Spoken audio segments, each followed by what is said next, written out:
Hello everyone, I hope you're all keeping well, healthy and happy. In this video I'm going to talk about everything that is wrong with the economy. Now that's a pretty tall order, I know.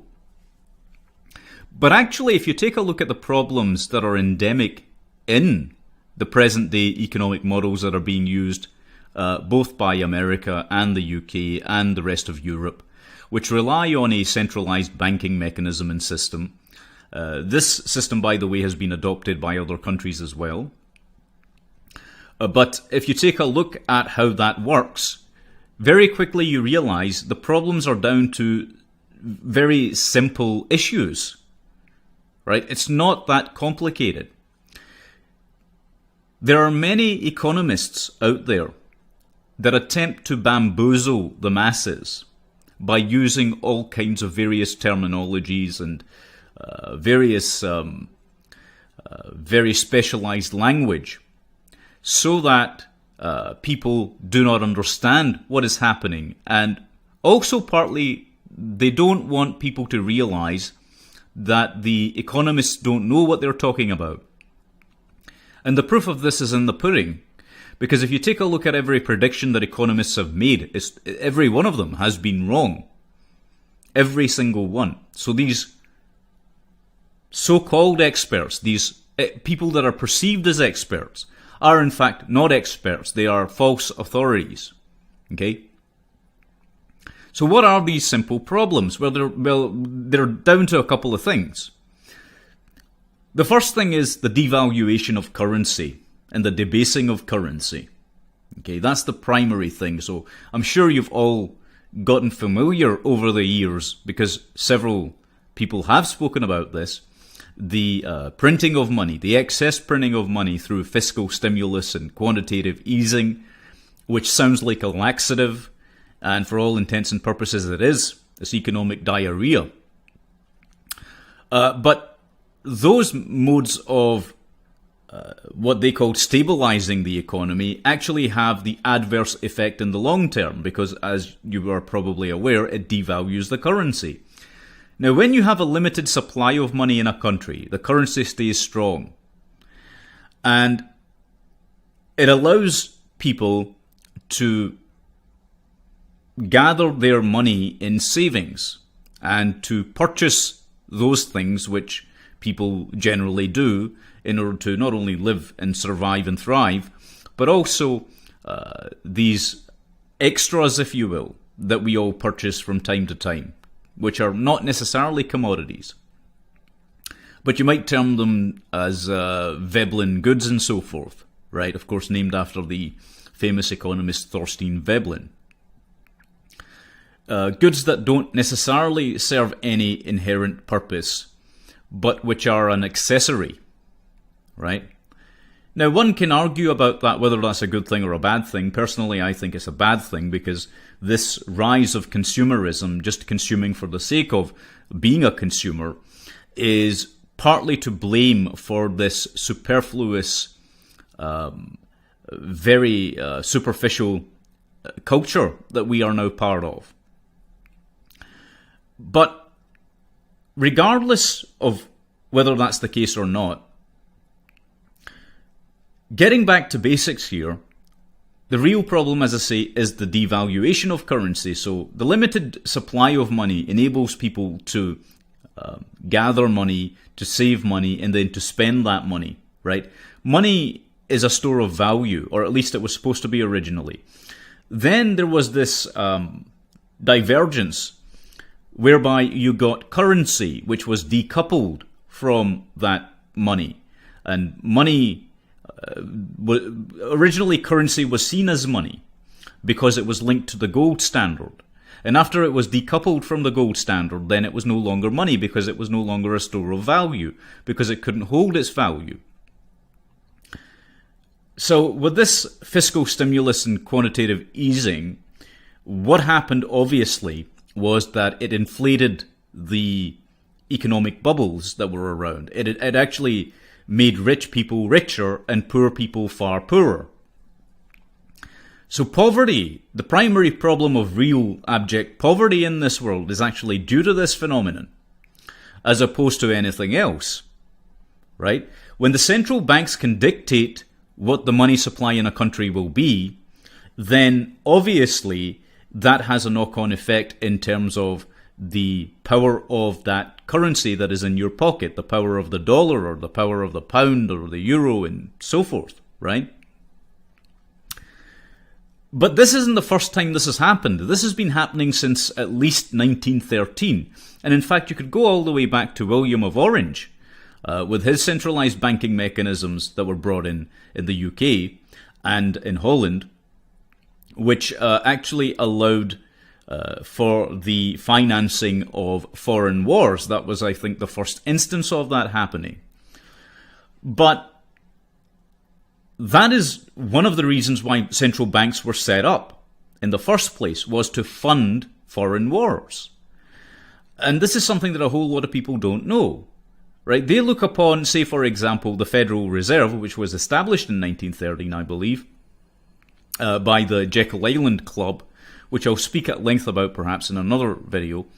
But these banksters, if you will, realized that the central banking mechanisms that were being developed could be used to create money out of thin air so as to support the military-industrial complexes in various countries, right? And the aim of that and the object of that was to take over actual commodities and actual resources in other countries. And that's another thing I want to touch on, the question of resources, right? What is happening right now is that currency, at the very top of the food chain, currency is being exchanged for resources, for ownership over resources. And in fact, ownership over the means of production, ownership of the centralized ownership of all of these various things, which of course is a central tenet of communism, and it's also a byproduct, if you will, of corporate fascism. Okay? So, when corporations or governments become monopolies, become monopolistic and have ownership over the means of production, they have ownership over the real basis for the economy, which is the goods that exist, then you have a real problem on your hands. So, this is what we've been seeing in real terms. The necessities for day-to-day living are very much in the hands of a select few. This is where the problem stems from, right?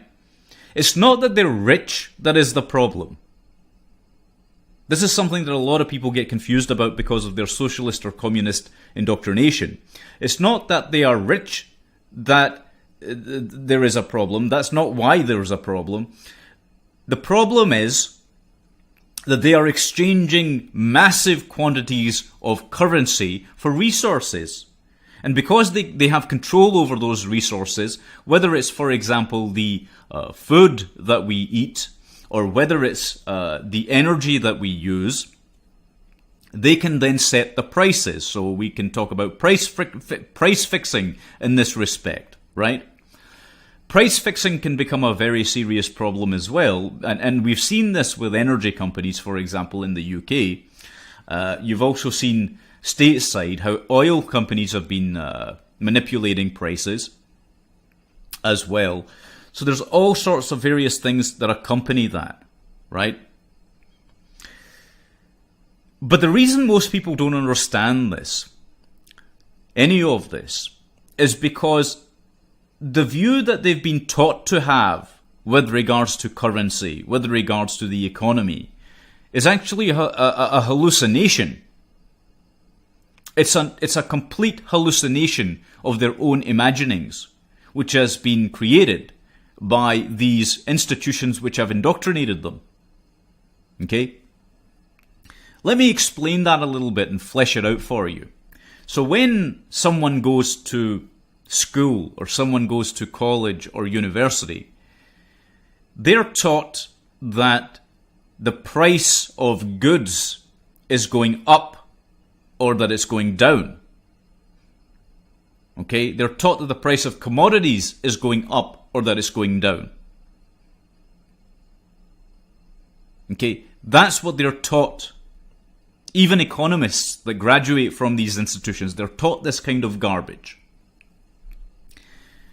And what happens is that when they read the newspaper, or they watch the stock market, or they watch the commodities markets, the commodities exchanges, they're looking at things from a very skewed perspective. So say, for example, gold appears to have gone up, right? So they look at that and they say, well, gold's actually gone up in price. So gold must be making money, right? That's the way that they're perceiving it. But that's actually completely the wrong way to understand it. What's actually going on is not that gold has gone up in value based on scarcity or something along those lines. There are minor fluctuations, by the way, with regards to commodities and goods based on that. But actually what is going on in terms of the long-term picture, the bigger picture, is that the currency, the value of the currency has decreased, thus giving the appearance that gold has gone up. When in point of fact, all that's happened is there's a disparity now in the amount of gold that your dollar or pound or euro can purchase.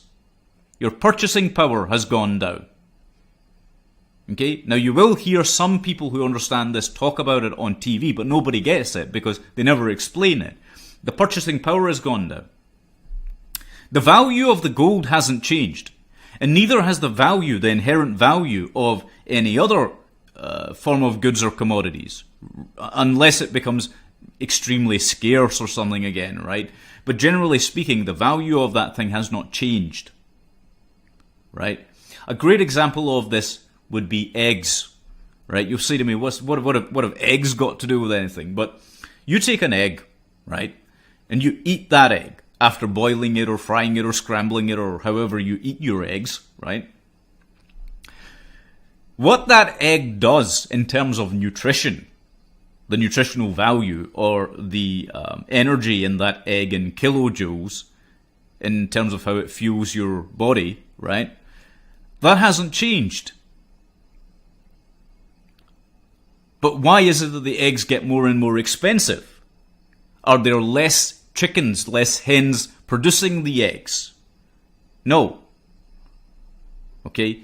Actually, what's happening is that the production is increasing due to this industrial farming, which is excessively unethical and immoral, but that's, again, another subject. The point I'm trying to make here is that the value of the egg has not changed. It's the value of the currency which has changed because the currency is being devalued. So the egg becomes more expensive to purchase. Okay? Now, how does the debt-based economy fit into all of this?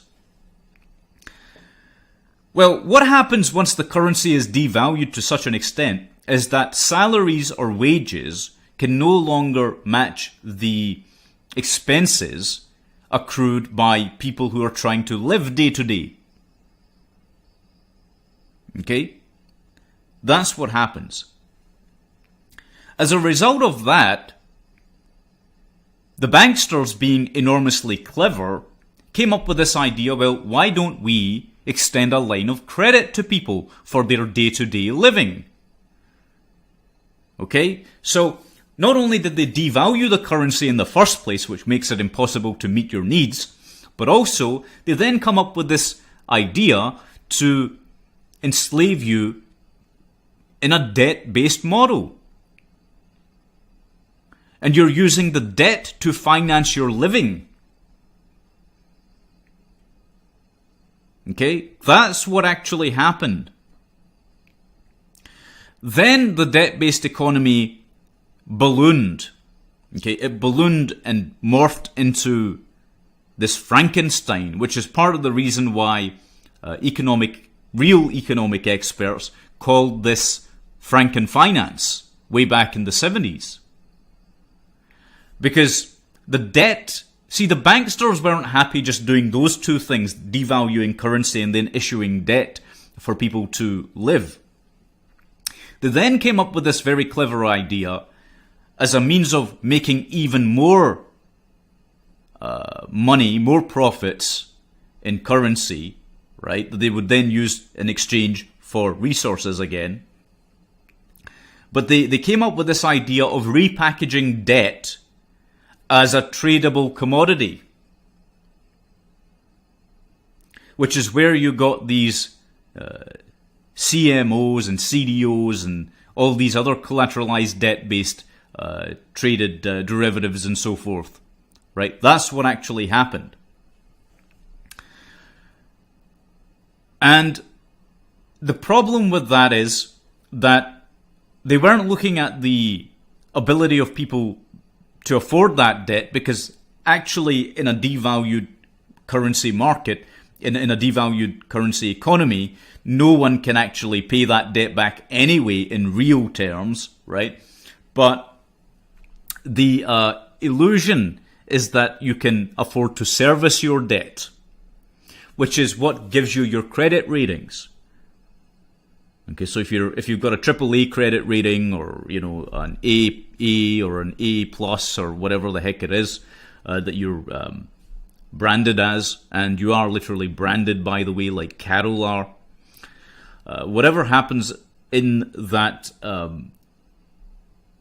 analysis that is conducted by, again, these same banking institutions, they decide that you may be or may not be in a position to pay the interest accrued on your debts. Okay, that's what's going on. And then they rate you, as I say. So people with a good credit rating are given even greater extensions of credit. But no one actually, in real terms, as I say, can afford to pay any of this debt. It doesn't matter what your credit rating is, you can't afford it, right? Because the market keeps bottoming out. That's what it's designed to do. Anyway, the point I'm trying to stress here is that they didn't only just do that, they then started extending lines of credit to people that could absolutely and utterly not even afford ever to pay the interest on those debts. Those would be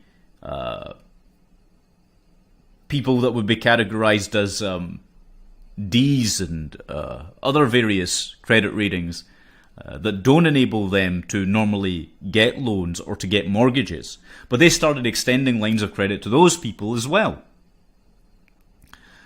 which destroyed the economy in 2007 and 2008 because of the mortgage crisis. Okay?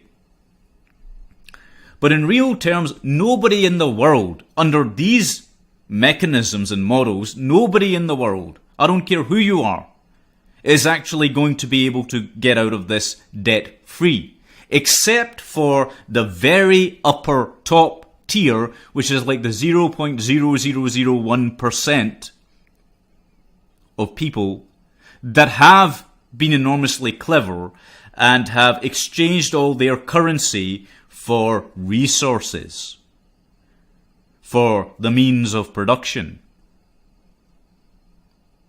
Okay, the total hegemonic control over food supplies and energy supplies.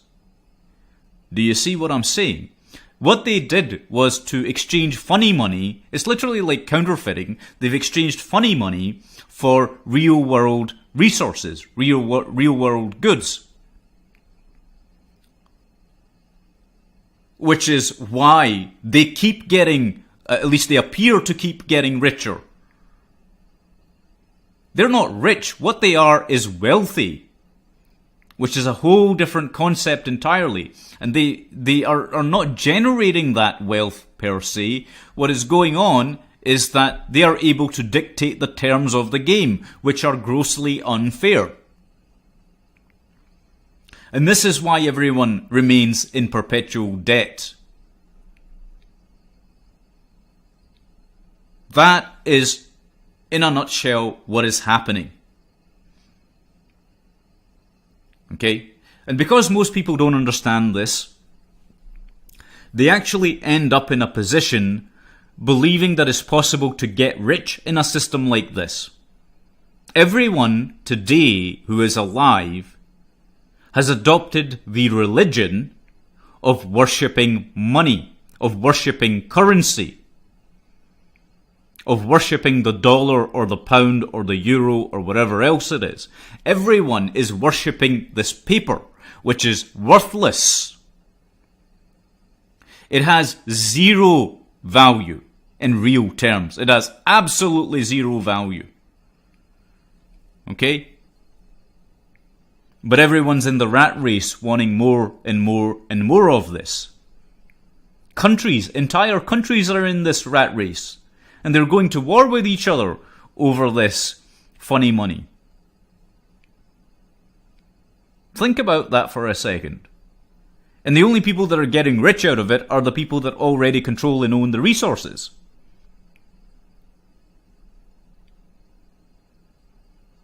Do you see what I'm saying? And these plans, by the way, were all developed way back at the turn of the 19th, 20th century. Okay, these are not new ideas. They've just sustained these ideas down the generations for about 150, 160 years. They've implemented them in various places by usurping power from the people that should originally have had the power, which were the people themselves. You see? But this is how it's always worked. When these people... Well, it hasn't always worked like this, but certainly in our lifetimes and the lifetimes of our forebears, the generation of our fathers and grandfathers and great-grandfathers, that's how it's worked from their time onwards, right? And that is why people are struggling to understand it. That's why nobody realizes that they are in bondage the moment they're born into this system, because they've never known anything different. And their fathers haven't known anything different. And their fathers' fathers haven't known anything different. So what happens is everyone just accepts it. Okay? Now, if you want to get really, really wealthy in this world, what you'd actually have to do is find a ways and a means to do exactly what the banksters did. And that's why you see some people actually getting up, or what appears to be going up in the world, right? Going up the ladder of success, supposedly. But again, it depends on how clever they actually are, whether they understand these dynamics or not. But what you would fundamentally have to do is exchange your currency for resources. Basically, what you want is to have your hand on any produced goods or any resources which are commodities, which are required by the people. Okay? And that's what all great business persons and all great financial masters, let's call them, know. All these business magnates, captains of industry and whatever else they're called. Some people are actually clever enough to invent brand new goods, okay, that have never really been necessary in society, but through their gift of salesmanship and let's call it persuasion. What it actually is manipulation, but through these gifts of persuasion, they're actually able to get people en masse to accept the idea that the people need whatever brand new goods are being presented. Now, an example of this might be Apple and Apple's iPhones, right? Or whatever other goods they came out with. The same thing's true of Microsoft.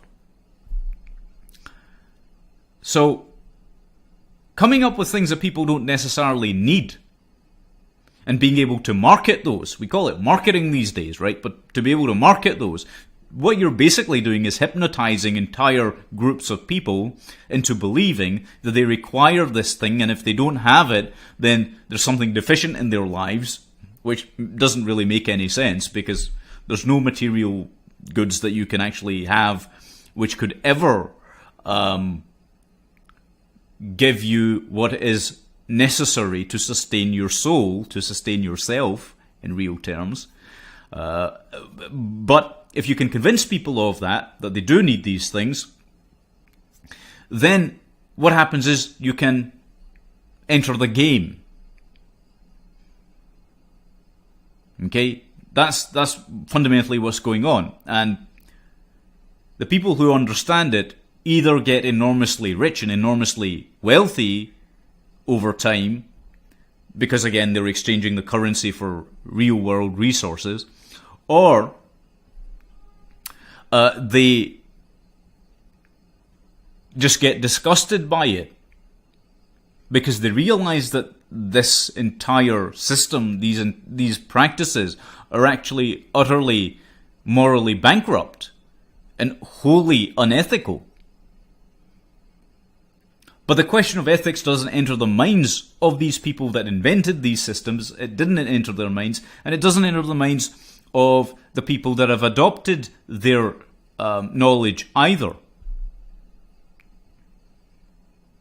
The people that use that knowledge of how to manipulate the masses to get them to accept their subservience,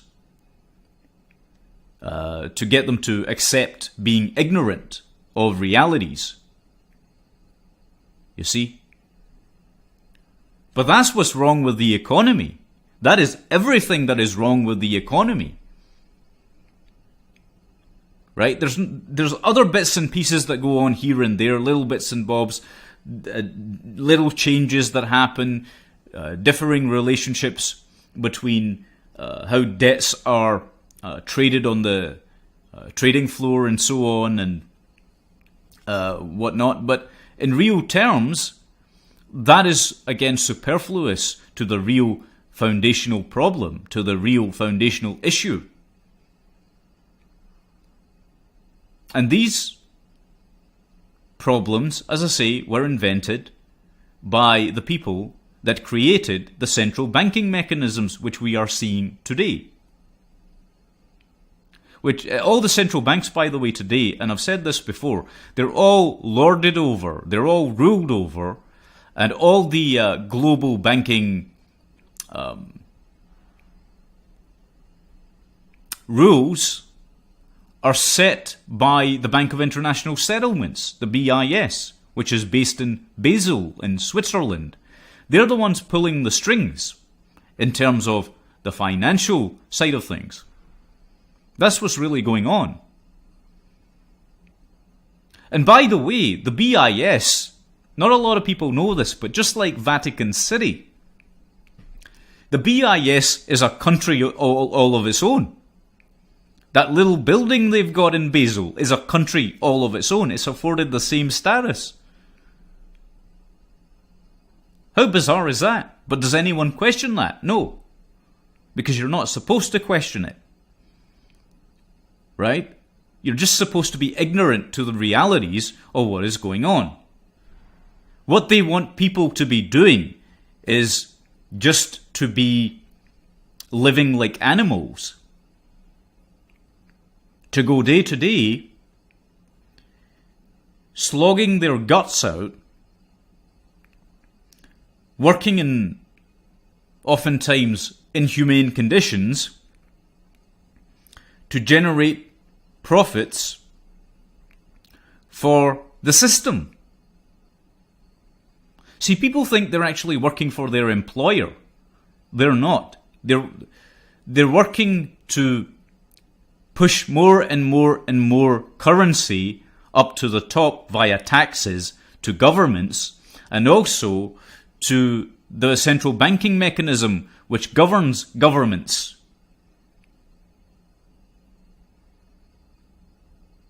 Because governments can't do a damn thing if they don't have money in their coffers, if the treasury does not have money.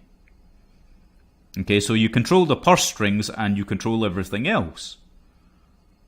Right? But it's a system that's designed to suck everything out of you. It's actually designed to suck your energy out of you. It's energy vampirism, you might call it. That is what is going on. There's nothing mysterious about it, right? It's just to make you give everything that you've got to the system. Okay? Everything that you've got goes to it, and so thus you are drained from it. And you no longer have any energy left after working, many people as they do, 7 days a week, 24 hours a day, right? Yes, obviously, not literally 24 hours. Some people probably do work that much over extended periods of time, but some people actually work 16 hours a day. That is an inhumane thing to do to people. That should not be necessary, and the only reason it is necessary, the only reason that's being demanded of people for them to work longer as they live longer, is because the system from the get-go, the way that the currency is devalued, debased, the way that the debt system is structured, the way that debts are traded, all of these various things are designed to make you docile, so that you don't have the energy left to fight the system, so that you don't have the wherewithal or the time or the energy or the inclination to gain knowledge and wisdom, so that you don't have that. They don't want that. They want you doing ridiculous things all the time that have no significance, which is, again, something that you see mirrored with social media and this new generation who are addicted to their smartphones. They can't tear themselves away from the damn things. And that is the reason for it. It's to keep you occupied with inane, ridiculous things that are totally irrelevant to your life. Celebrity gossip, news stories, this, that, the other. It's all designed to sap your mind. It's all designed to make you useless, so that you can be dumped on the scrap heap as just a used up human being. Do you see what I'm saying? Avoiding that, man, that takes skill. It takes something else as well. It takes heart, it takes courage, and it also takes a strength of will. Not to allow this inhumane system to break you. And not a lot of people can muster that, by the way. Okay? This financial system is one means, a very important means, of pushing down on people. Everybody today is walking around with this pressure pushing down on them. And they don't know why it's happening. It's happening because your masters in this world want to control you. It's happening because those people who have elected themselves to be your keepers have decided that you will be slaves to their will.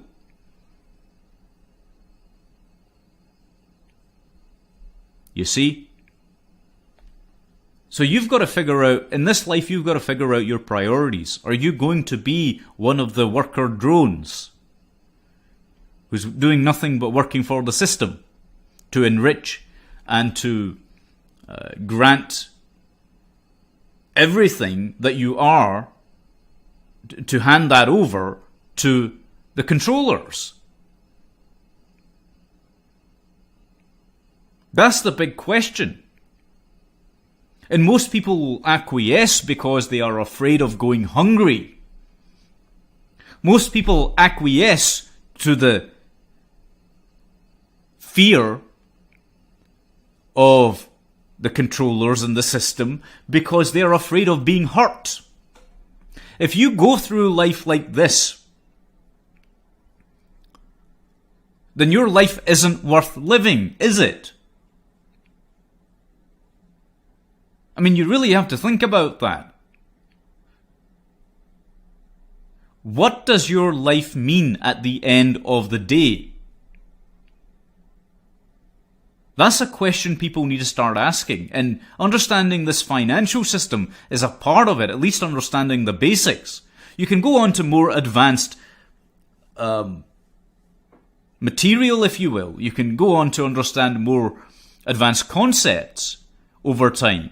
But you have to start with the basics and understand what the underlying problems are. Because if you're not going to do that, and if you can't do that, which many of these so-called experts that I was talking about just can't, they don't know, right?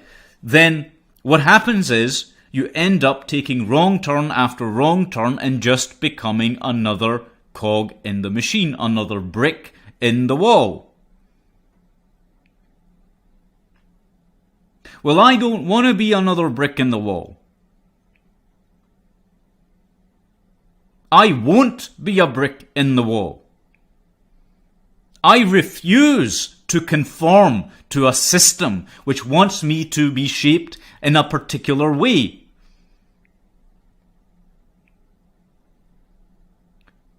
And I think the world at large would actually be a better place overall if everyone refused to be a party to tyranny. If everyone refused and just disengaged entirely from a system which demands everything of you and gives nothing in return.